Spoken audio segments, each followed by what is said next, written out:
Alhamdulillahi wa kafa wa salatu wa salamu ala ibadihi alladhina astafa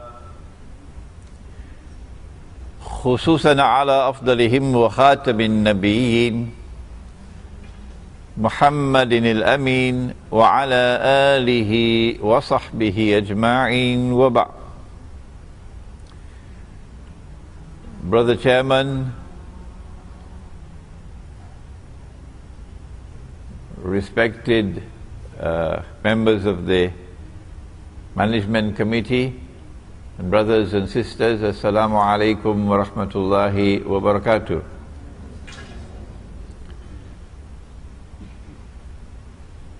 Our subject is one which is not just important, it is also one of critical importance. There are those who consider their supreme objective in life and their supreme loyalty to be holding on to their job and getting their promotion. But there are others who believe that their faith is the most important thing in their lives. And such people would want to sacrifice whatever they have to sacrifice in order to preserve their faith. We live in a world today where Allah subhanahu wa ta'ala is now testing us. And He is testing us with the greatest tests and trials ever in history. No people ever before, no people had to face the tests and trials that we now face. These tests and trials are of such a nature that reason alone, the rational faculty, the capacity to think, is not enough. No. We have to be a people who see with two eyes in order to be able to see and recognize the world today. But most people see with only one eye. They see with only the external eye. They are internally blind. They may have a PhD from MIT, but yet they are internally blind. The heart can see, but they don't teach that at universities now. The heart can see what these eyes cannot see. The heart can penetrate beyond the external appearance to reach the internal reality of things. But that would be possible only when there is faith in the heart. And when there is faith or iman in the heart, then Allah puts into the heart nur. You cannot buy that nur in the stock market. It's not on sale. The government of Malaysia cannot give you that nur. No. Only Allah gives that nur. And when Allah puts nur in the heart, then with these two eyes, the external and the internal, we will be able to read the world today correctly. Otherwise we can be deceived, For example, those who see with one eye, they say we live in the best of all worlds. This is the best world ever. There has never been a better world than this. In this age, for example, we have electricity. Yesterday they used the oil lamp. In this age we have the motor car. Yesterday they used the donkey cart. In this age we have the telephone, something that you are familiar with in this company. And yesterday they used to use birds, pigeons, to take messages. In this age we have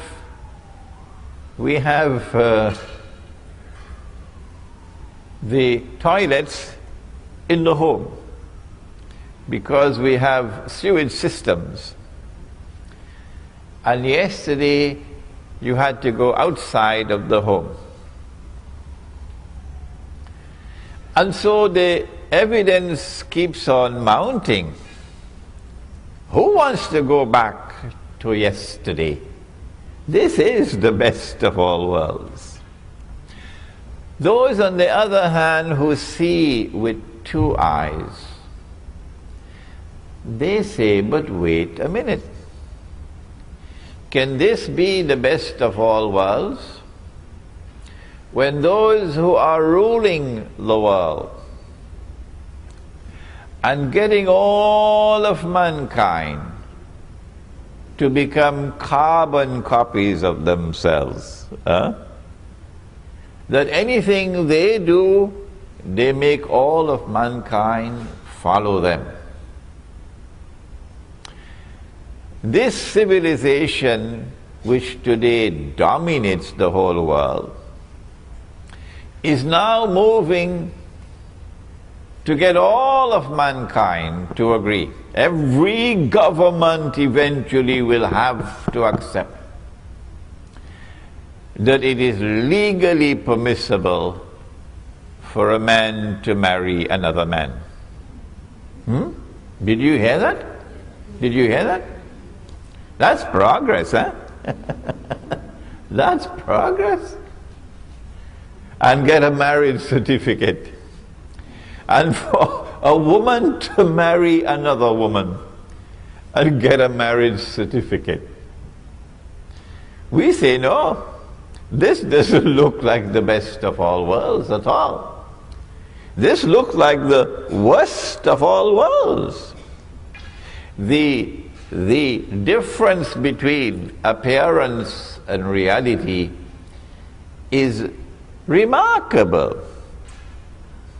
Yesterday we lived in a world in which, yes, there were people who were rich and there were others who were poor, of course, but we never knew an economy, no, not ever in history, in which the rich were permanently rich, and in which the poor were imprisoned in permanent poverty and destitution. This is the first time in human history. We say this is not progress. We always used money all through history. And the money that we used was money which had its value inside the money. So it was money with intrinsic value. So if somebody wanted to rob you, they had to come at you and take the money from you by fighting you. Huh? That's the only way they could take your money. But now we live in a world in which they can rob us, take away our wealth, without ever having to put their hands in our pockets. Yes? And they have reduced Indonesia today to slavery. And they have reduced Bangladesh to slavery. And Egypt to slavery. It is not by accident that Indonesia is so poor today. If you believe that Indonesia is poor because the Indonesians don't work, then you should buy a one-way ticket to the moon and go and stay there.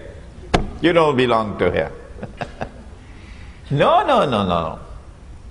There is a monetary system in the world today, and I know that subject because I have studied international monetary economics at 2 universities. I know the subject. We have a system of money in the world today which is being used to rip off mankind, as a consequence of which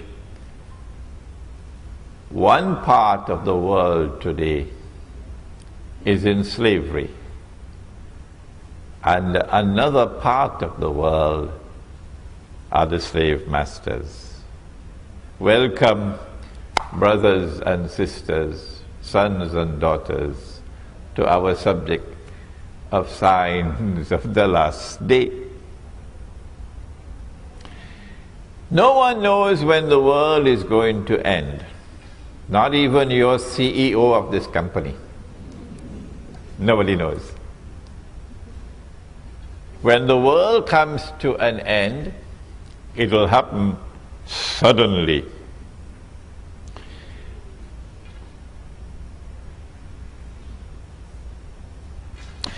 Two people will be sitting with a cloth between them, engaged in a business transaction, and the world will end before they could complete their discussion. A man would take his horse for water, and the world will end before the horse can drink the water. Someone will take a seed of durian to eat the durian. My wife loves durian, she's somewhere in the back there. And the world will end before the durian could reach your lips, said the Prophet alayhi salatu wasalam. When that end of the world comes, it will be sudden. And then you see the mountains like pieces of cotton wool. And then you see the graves of people and their bodies being pitched out of the graves. And then there will be a transformation of the entire world into something which is new. So if this is a world of space and of time, that would be something which would be different. But we are not concerned with the end of the world. No. We are concerned with an age which will come before the end of the world. And we have chosen to call this the end of history. That in this end of history, truth must triumph over all rivals. Justice must prevail in the world. the Security Council of the United Nations, that bunch of crooks could do what they want. Governments could stamp their feet and jump however they want. But justice will prevail in the world, and the oppressor will bite the dust at the end of history. This is there in the Quran, where Allah says, فَأَعُوذُ بِاللَّهِ مِنَ الشَّيْطَانِ الرَّجِيمِ هُوَ الَّذِي أَرْسَلَ رَسُولَهُ بِالْهُدَى وَدِينِ الْحَقِّ. He it is who has sent his messenger with guidance. This is guidance, not the stuff you get in the New Straits Times. This is guidance, the Quran. And the religion of truth, لِيُظْهِرَهُ عَلَى الدِّينِ كُلِّهِ, that this religion of truth might prevail over all rivals. History cannot end without this taking place. However, there is going to be an age which will precede that end of history, culminate with that end of history. And it is called, and you are familiar with this term in Malaysia, it is called Akhirul Zaman. But for some strange reason, I don't know why you say Akhirul Zaman. Tell me why. It's Akhirul Zaman. And ilmu Akhirul Zaman in the English language is called Islamic, now don't be afraid, it's a big word now, it's called Islamic eschatology. I told you it's a big word. It is ilmu Akhirul Zaman.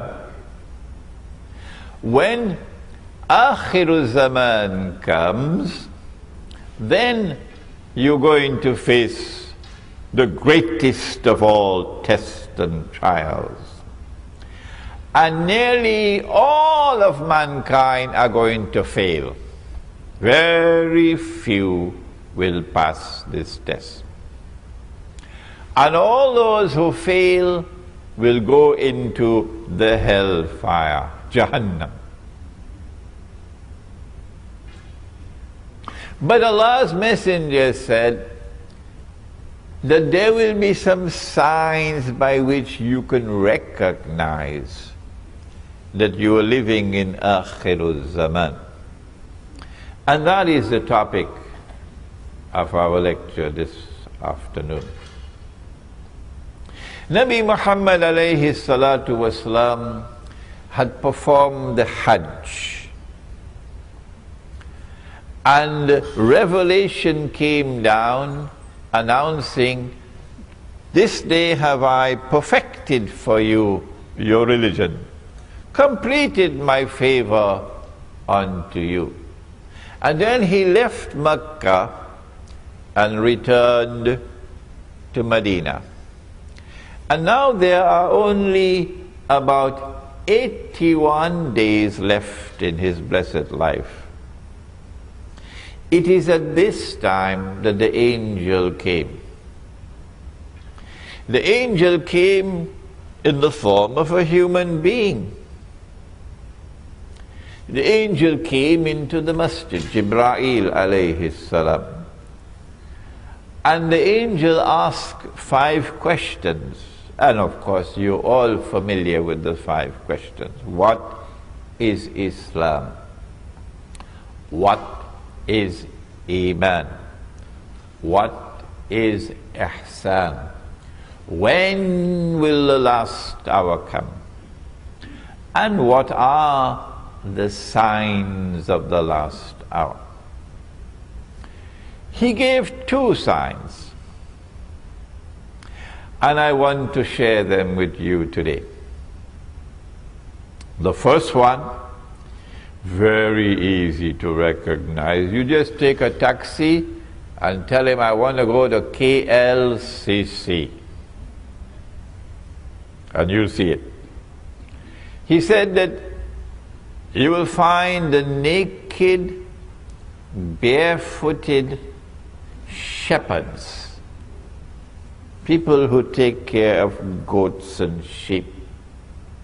You will find the naked, barefooted shepherds competing with each other in the construction of tall buildings. In other words, you have to be blind not to see that you are living in Akhirul Zaman. If you do not have tall buildings in your city, you are considered to be backward. And so in Akhirul Zaman, mankind will measure progress, the height of buildings. The taller the building, the more have we progressed as a society. And people who think that way and are proud of their tall buildings, Nabi Muhammad is saying to them that you have the brains, you have the intellectual acumen of naked, barefooted shepherds, which is polite language. I could use harsher language than that. All around the world today, the skyscrapers of Manhattan are being replicated. Every city and every town now has its little Manhattan skyscrapers, including your Kuala Lumpur. And so here is a sign of the last day, which should function as a wake-up call. But there are those who are so asleep, nothing will wake them up. No. They have eyes and yet they cannot see. They have ears and yet they cannot hear. They have hearts and yet they do not understand. Allah says of such people, "Ulaika kal-an'am, ulaika kal-an'am."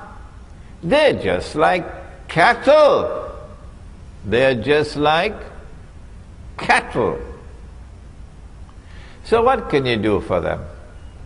Whether you want them or you don't want them, they don't bother with you. So let us now turn to the other people, who when they see the tall buildings, they will shake. They will shiver. They will say, this is what Nabi Muhammad alayhi salatu wasalam talked about, and I'm seeing it with my eyes. I now live in the most dangerous of all worlds. But he spoke about his second sign as well. He said that a slave woman, so in Akhirul Zaman, there's going to be slavery. We don't have slavery behind us alone.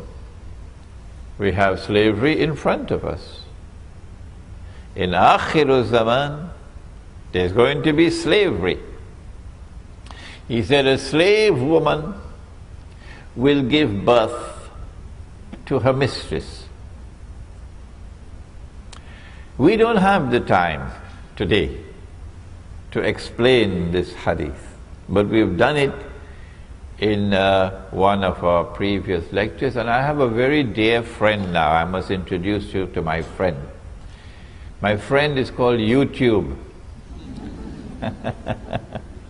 And this friend of mine broadcasts my lectures, sometimes within hours of my giving the lecture. Right here you see him sitting there.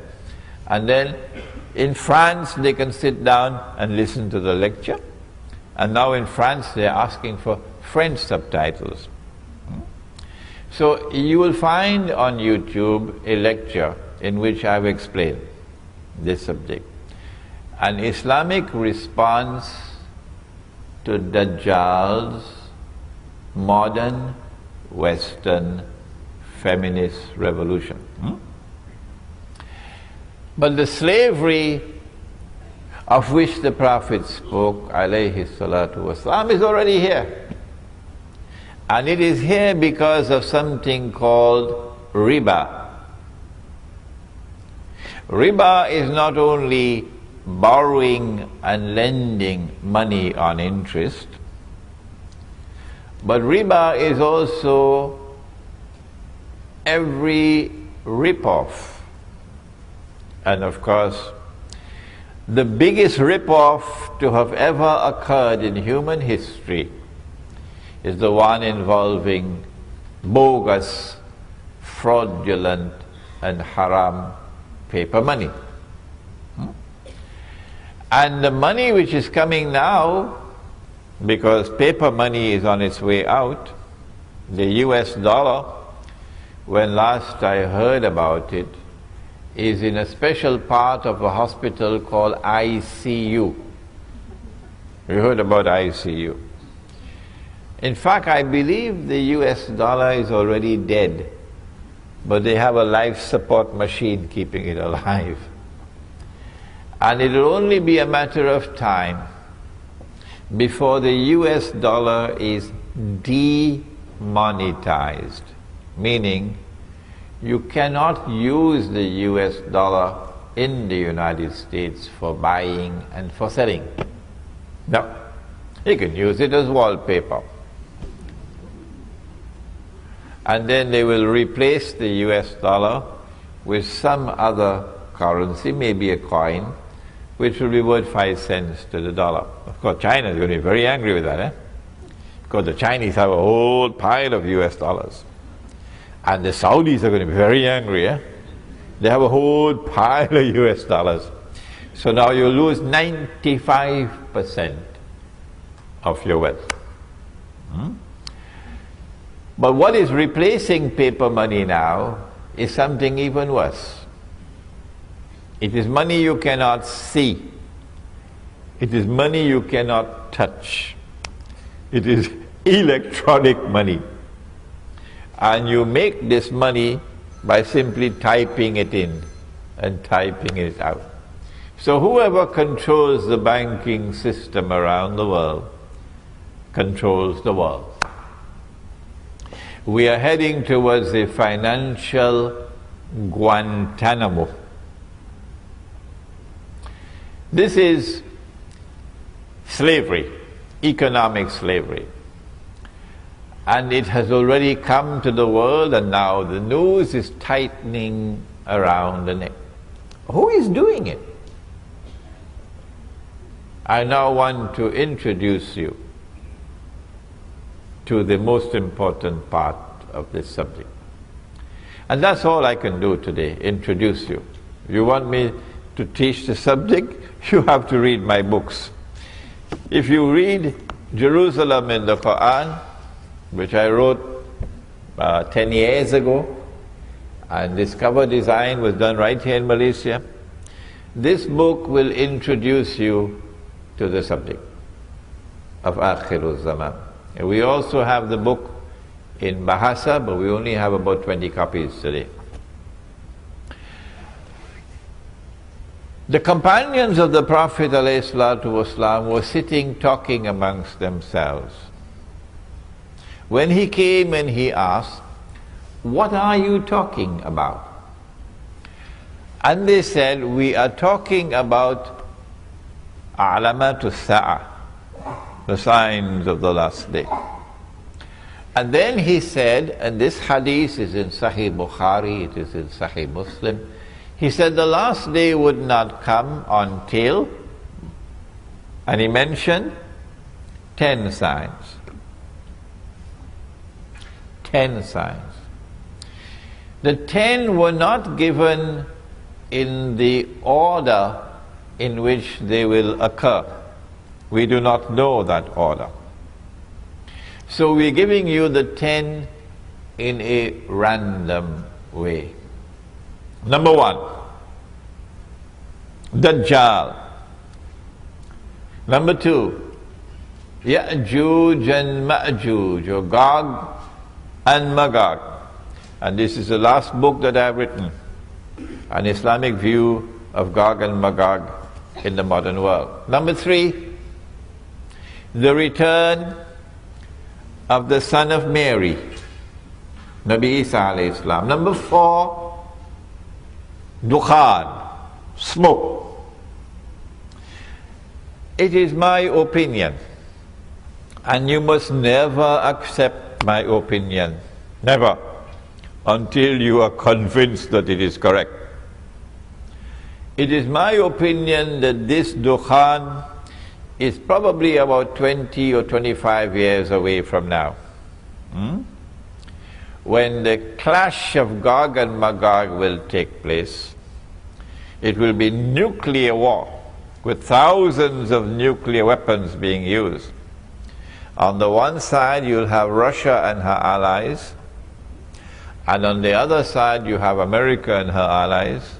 The Gog and Magog clash will take place, with all these thousands of nuclear weapons being used. And it is, you know, a nuclear bomb produces a mushroom cloud. So can you imagine what's going to happen when thousands of nuclear weapons are used? There is a verse in the Quran which relates to this. In Surah Al-Isra, which is also known as Surah Bani Israel. I think that my lecture is a little bit boring because some people are falling asleep. If you see anybody sleeping, wake them up. Allah subhanahu wa ta'ala says, listen to the verse, بَعْدَ أَعُوذُ بِاللَّهِ مِنَ الشَّيْطَانِ الرَّجِيمِ وَإِن مِّن قَرْيَةٍ إِلَّا نَحْنُ مُهْلِكُوهَا قَبْلَ يَوْمِ الْقِيَامَةِ أَوْ مُعَذِّبُوهَا عَذَابًا شَدِيدًا كَانَ ذَلِكَ فِي الْكِتَابِ مَسْطُورًا. And not a single town or city will escape. Allah is going to destroy every town and every city. And those which escape destruction will be punished with terrible punishment. And my opinion is that you got about 20-25 years left. Of course, I can be wrong. When that clash takes place of Gog and Magog, that's it. The only ones who will survive would be those who are in the remote countryside.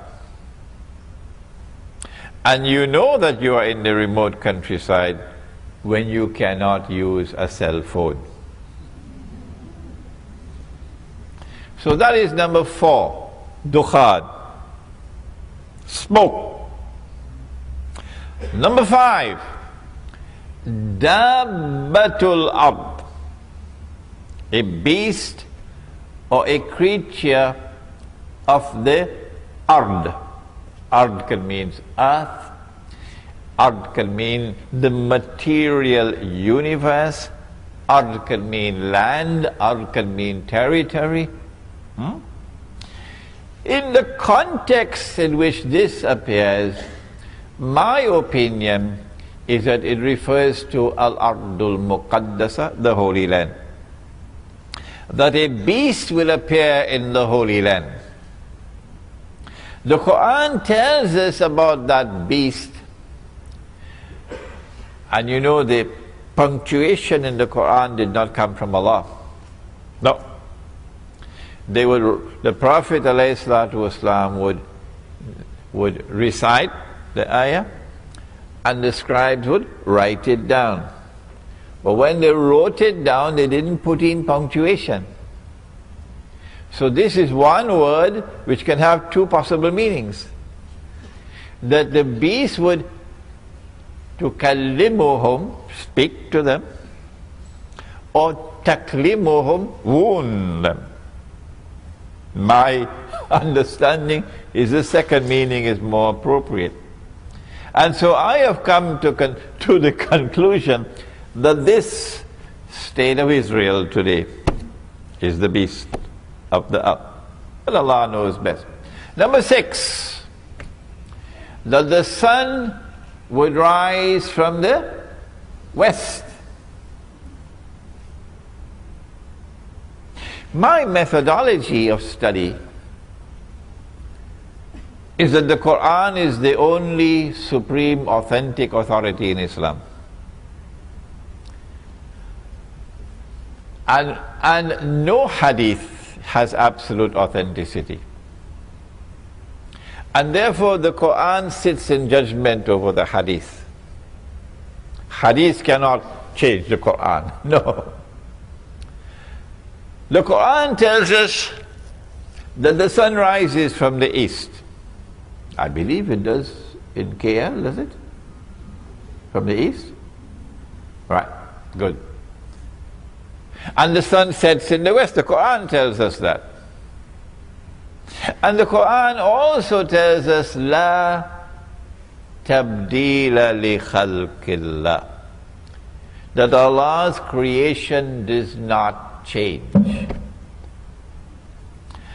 Therefore, I have come to the conclusion that the sun cannot physically rise from the west.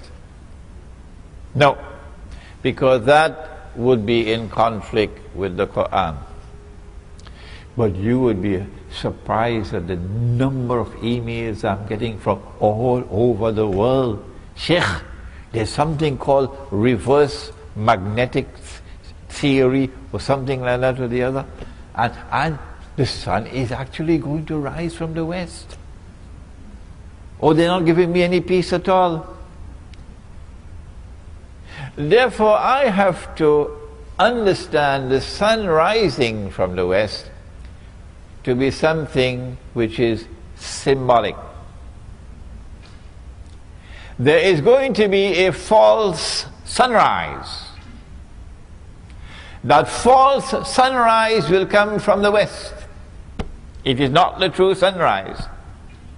This false sunrise wants to replace the true sunrise.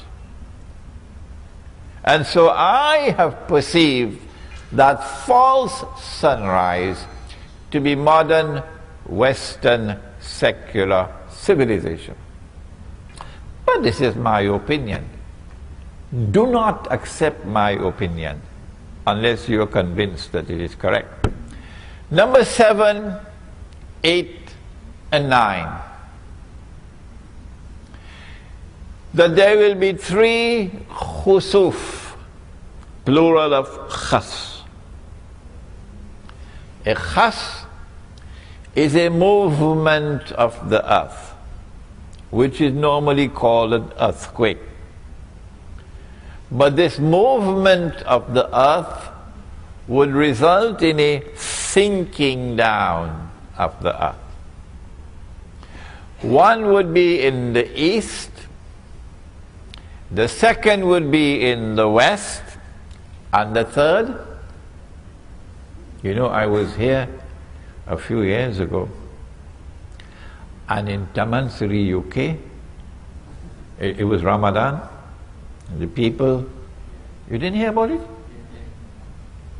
They had woken up in the morning for the Sekali, and the whole house went down. You didn't hear about that? Manasye UK. So one in the east, one in the west, and the third one in Arabia. And that third one in Arabia, that is the one which will confirm that this is Imam al-Mahdi. Not the eclipse of the sun and the moon, no, no. This is the one, the sinking down of the earth in Arabia. And number 10, that a fire will come out of Yemen. I don't understand this to be a literal fire. I understand this to be a revolutionary fire. You remember 1990? Some of you may have been born already. 1990, huh? When Saddam Hussein sent his troops into Kuwait, huh? And took over Kuwait, remember? Oh my, you should have seen the Malay people, they were all celebrating. Yes, the Malay were very happy. And all the Malay were supporting Saddam. In Singapore as well, giving headache to the Singapore government. Because they detested Kuwait. They detested Kuwait. And the Yemeni people, there were about 8 million of them working in Saudi Arabia. And the Yemeni people all applauded and they supported Saddam Hussein. So when Bush Sr. sent what he called a desert storm and pushed this Iraqi army out of Kuwait, Saudi Arabia then retaliated against those 8 million Yemenis and threw them out of the country. So the heart of Yemen is anti-systemic. The heart of Yemen despises the oppressor. And this is why the Prophet said, Allahumma barik lana fi shamina wa yamanina. O Allah, grant blessings for us in our Sham, Syria, and our Yemen. I wish he had included Indonesia as well. And so a fire will come out of Yemen and drive mankind to their place of assembly, which is Arafat. And so that spells goodbye to Saudi Arabia. These are the 10 major signs of the last day. And I don't have the time now. Each one of these will take some time to explain, each one of these. I'm writing a book on Dajjal now, and I hope I can complete that book while I'm here in Malaysia. I've already written this book on Gog and Magog. It's the only book in the market in the modern age, the only one. But you should now, because of today's lecture, and because you have been to KLCC, don't tell me you've not been to KLCC, and you've seen the tall buildings. Today's lecture is a wake-up call that you must study the subject of signs of the last day, and that you have to concentrate your study on the major signs, the 10 major signs. This book is entitled Signs of the Last Day in the Modern Age, and in this book there is a collection of essays dealing with this subject. Now, apart from the major signs, let me share with you some of the other signs and then we'll end, because you have to have your lunch. I don't know how tasty your lunch is going to be now, but I have to tell you. He said, Sallallahu Alayhi wa Sallam, he said, in the last age, women will dress like men. I hope you don't get angry with me. Women will dress like men. So you will see her in a jacket, cut masculine style jacket, and you will see her wearing trousers. And I have seen her with a tie in McDonald's, the tie. And this is the working woman's clothes. When you see that, tears should come in your eyes. That 1400 years ago, our Prophet, in the desert of Arabia, he said that this will happen. Why is she dressed like a man? Answer: so that she can assume the functional role of men in society. So now she gets dressed and goes to work and faces the morning traffic, and she works all day, and then she comes back home in the evening with her briefcase. Don't be annoyed with me, I have a job to do. And faces the evening traffic and advances in her career. When she is at work, she's an officer. She has men working under her, so she can't talk to them in a feminine voice. Her voice has to be masculine. So her voice becomes masculine. If you hear her on the telephone, you won't know, is it a man or a woman? And as her voice becomes masculine, and her work is masculine, oh my gosh, you should see her face. The face of a woman is soft and gentle, beautiful. No man here will differ with me that the most beautiful thing that Allah has ever created is a woman. Come on, tell me.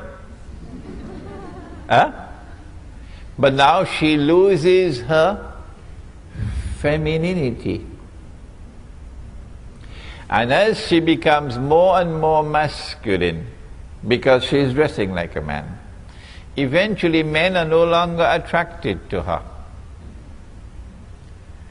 And so now the day will get married to the day and get a marriage certificate. And the night will marry the night and get a marriage certificate. He said it 1400 years ago. Now when she goes to work, morning to evening, plenty traffic in KL, who's going to take care of the children? And that's a problem, because if you don't have any children, he's going to look for another woman. Yeah, if you don't have any children, you're going to look for another woman. So, who is going to take care of the children? Answer: oh, put the children in a daycare center. So I went to the daycare center. I spoke to the baby, only 6 weeks old, and a miracle occurred, and the baby spoke to me. And I asked the baby, "Baby, do you prefer the daycare center or mommy?" And the baby said, "Prefer mommy." Oh, I see. So mommy is violating your right as a baby, and mommy is neglecting you.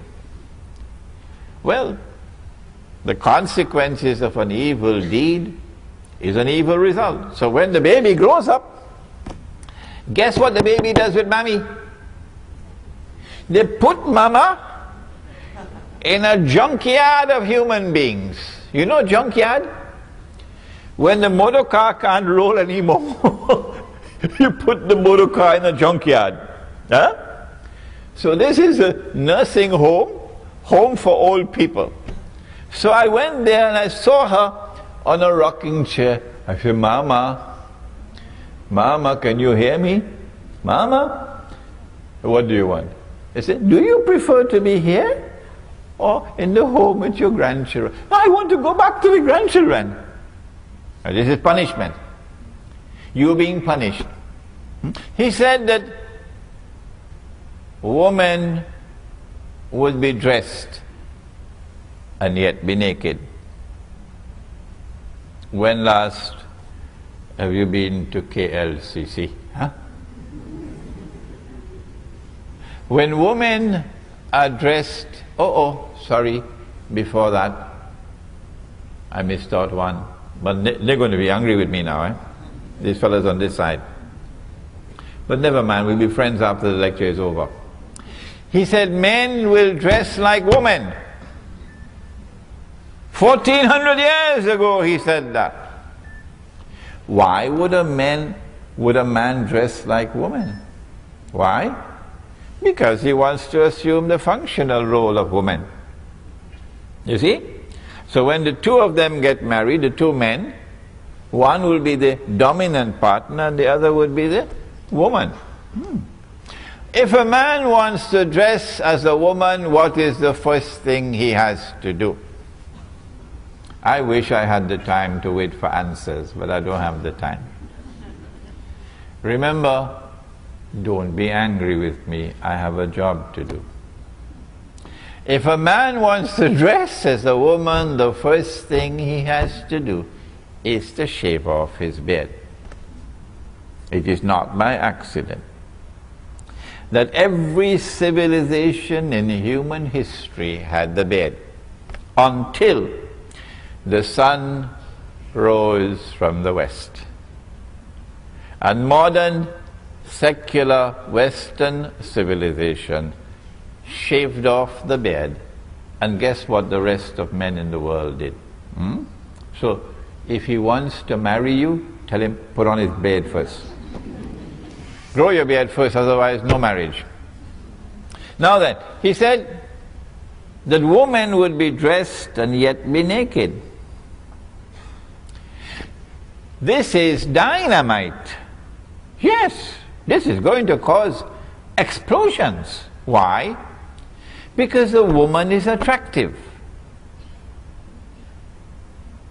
You know, when Allah's messenger built the masjid, you know he put the men at the front, and you know he put the women at the back. You know that, of course. And you know he said that when women go down in sajda, they must remain in sajda longer than the men. You know that? No? Nobody ever told you? Yes. When women go down in sajda, in salat, they must remain in sajda longer than the men. This is a command of the Prophet alayhi salatu wasalam. Why? He said some of the men may not have enough cloth to cover themselves.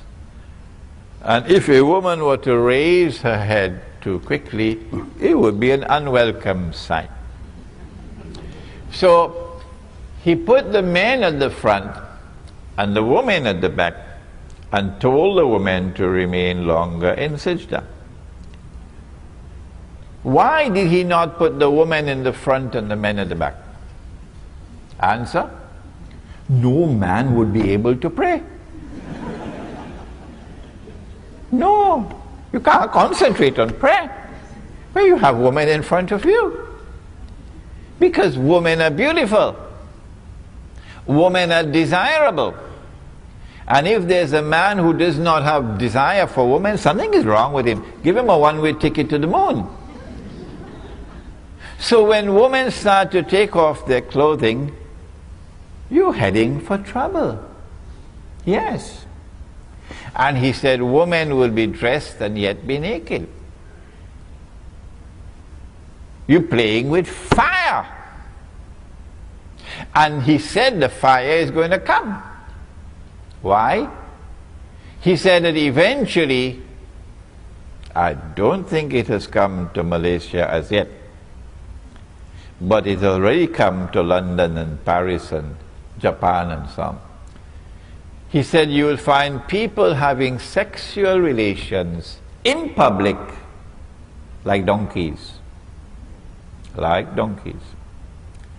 And this sexual revolution is provoked by a feminist revolution which takes woman and gets her to take off her clothing.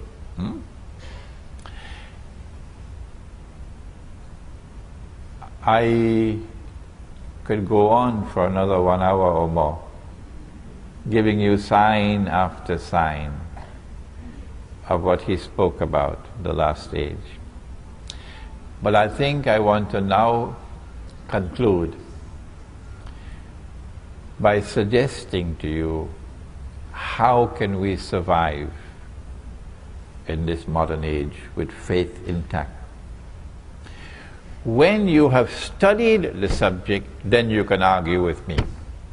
Yes, but when you've not studied the subject, don't argue with me.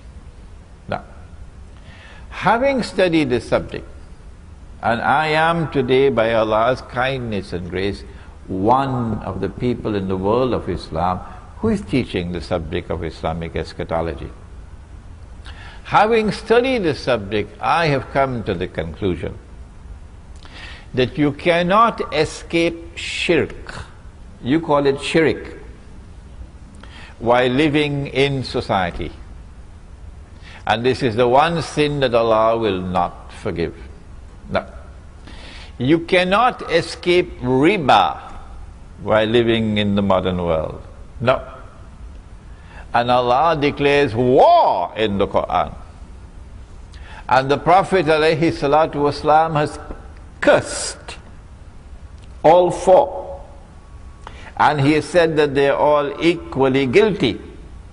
The one who takes riba, the one who gives riba, the one who records the transaction, and the two witnesses, they're all equally guilty.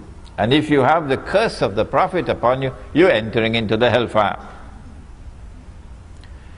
I have come to the conclusion after studying the subject of riba, and incidentally there's a flyer at the back for a conference taking place in PWTC on July 26th and 27th that you might want to attend. I am one of the speakers on riba, responding to riba. I have come to the conclusion that you cannot survive with faith intact while living as a part of this system. And therefore I have been suggesting that we retreat to the remote countryside and we build micro communities which are free from oppression. So you're not going to employ an Indonesian maid. She is the last to sleep at night. She is my daughter. She is your daughter. She is my sister. She is your sister. She is the last to sleep at night. She is the first to wake in the morning. She works all day long. She gets no holidays. She is abused. She is exploited. In Singapore, she has to cook pork, lahmul khinzir. She has to do other things we can't talk about. And at the end of the month, she's paid the salary or the wage of a slave. Come on, Lee Kuan Yew. Is there any Singaporean woman who would work for $300 a month? Shame on you, Singapore.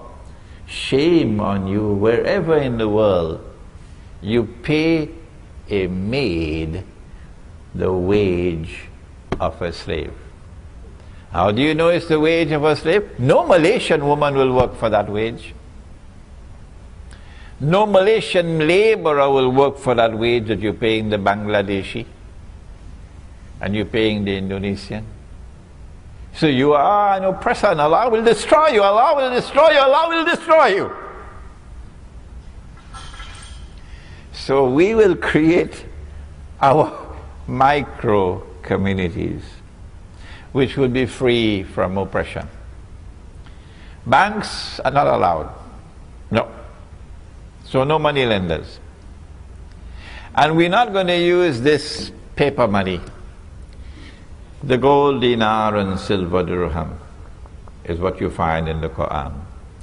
So the gold dinar and silver dirham will be used as money. And if we have a shortage of dinars and dirhams, and we in Java, we can use rice as money. Yeah. In that micro community, we try to live the way of life of Islam.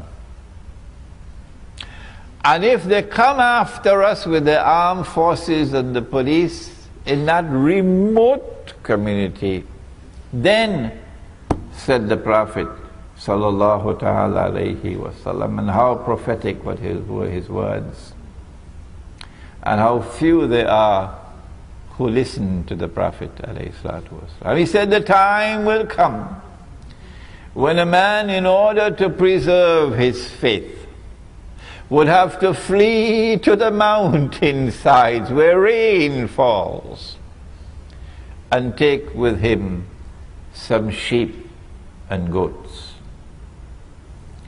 And so I leave you now. I thank you for the time that you've given to me to introduce you to this important topic. I warn you that we now live in the most dangerous of all worlds, and most people are going to fail the tests.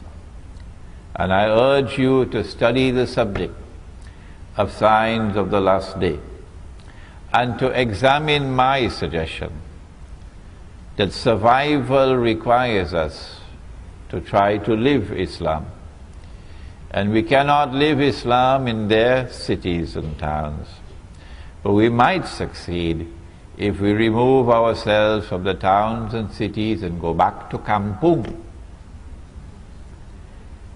and build a community that is faithful to Allah and His Messenger. ربنا تقبل منا إنك أنت السميع العليم وتب علينا يا مولانا إنك أنت التواب الرحيم برحمتك يا أرحم الراحمين آمين. I saw my teacher, Maulana Dr. Fazlur Rahman Ansari, conducting a class, and while the class was being conducted, the azan was called. Of course we will be going to the masjid. When the azan started, I heard him say, Allahumma Jalla Jalalahu, and then continue with the class. So I followed his way. If anyone can show me that this is prohibited, then of course I will discontinue it. Okay, there's nothing that I know of in the Quran, and nothing that I know of in the Ahadith with which to respond to your question. I therefore will give you my view. I believe that those who are in control of the world today, who want to rule the whole world and eventually deliver that rule to the state of Israel, so that tomorrow Israel will rule the world, and when Israel rules the world, then a man would stand up in Jerusalem and declare, I am the Messiah, Al-Masih.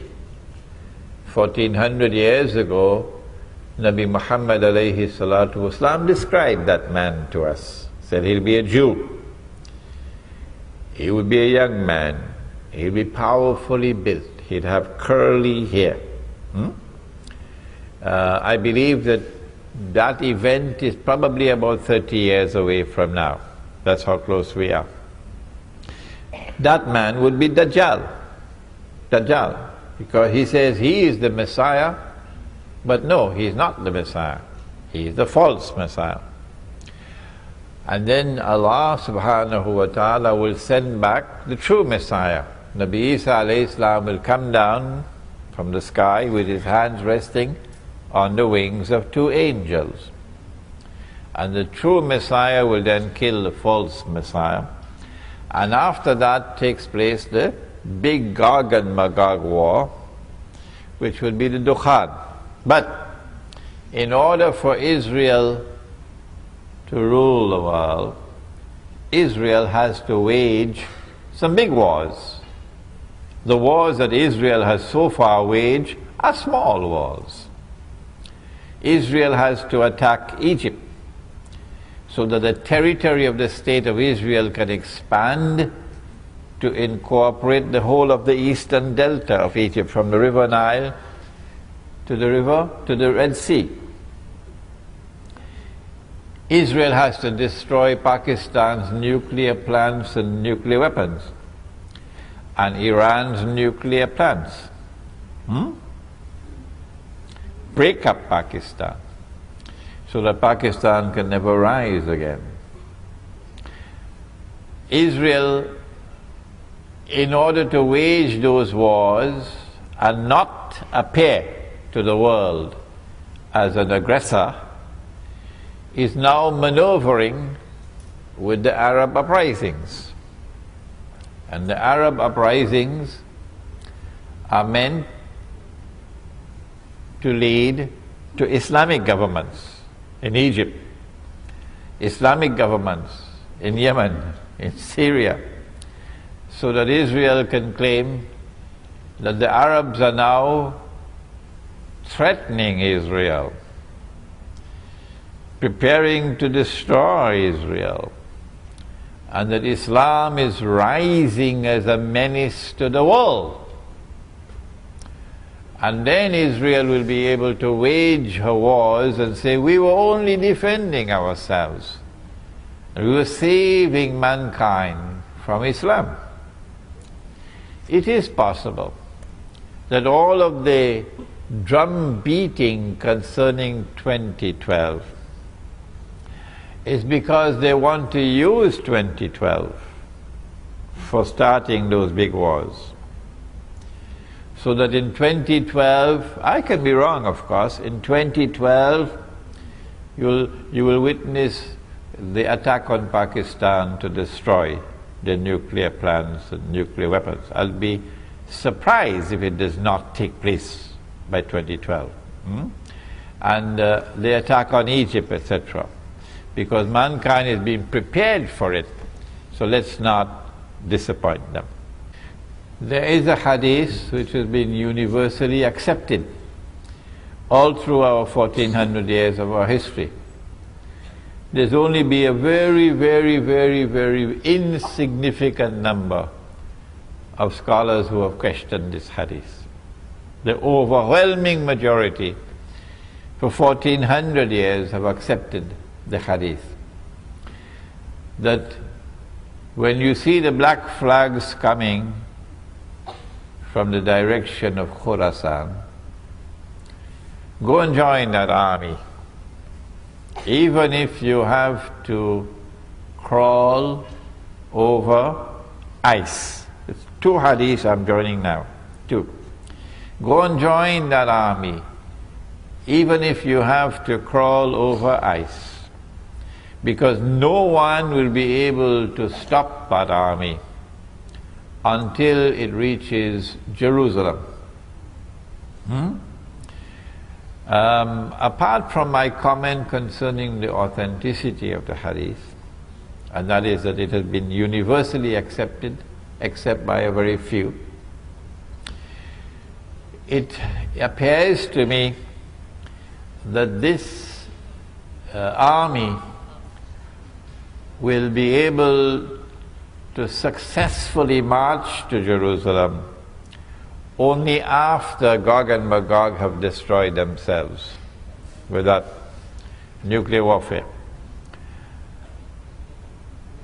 When that nuclear warfare takes place, if we have any scholars of physics and so on here, you can help me.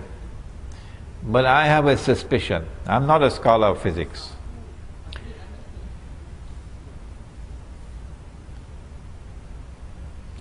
I have a suspicion that the radiation in the atmosphere which we now have through these towers, so you can use your cellular phones and so on, and your laptop, wireless, that the radiation that is now in every town and every city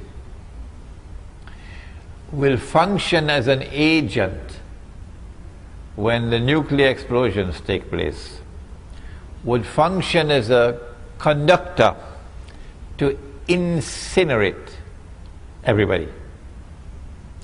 This is a hypothesis.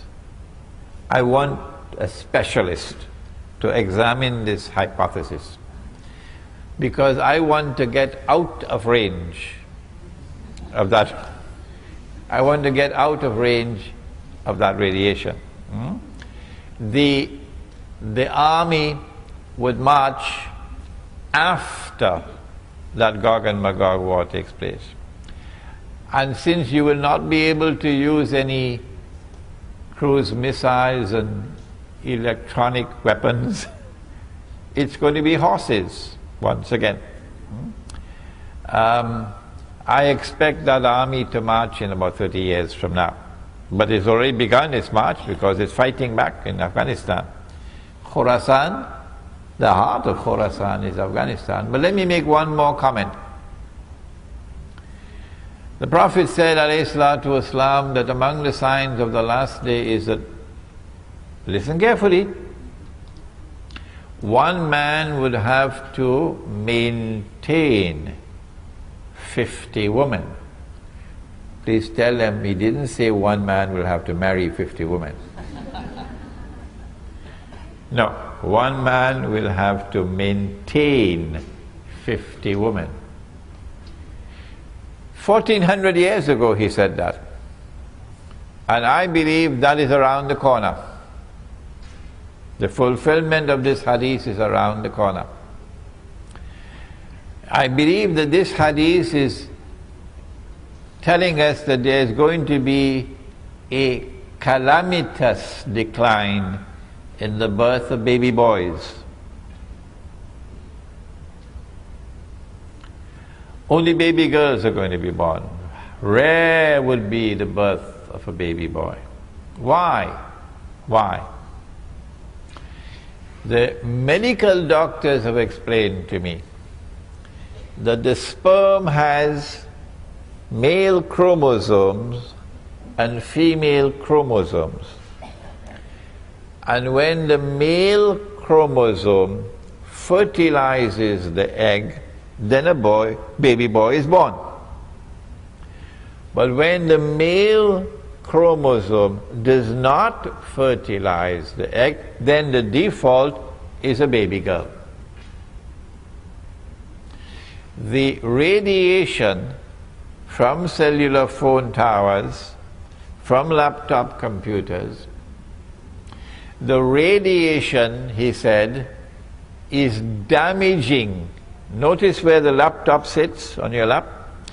It is damaging male sperm production. It is weakening the male chromosome. As the male chromosome becomes weaker and weaker, less and less baby boys are going to be born. So, now every woman in the world, you can ask them, wants to have a baby boy. Yeah. The only place you can get a husband who can give you a baby boy is our village. Because when our baby boys are born in our village, our baby boys are kept away from that radiation. Our baby boys are fed with natural food, not GM food. So the baby boy who grows up in the village is the prize that every woman in the world will want to have as a husband. Okay?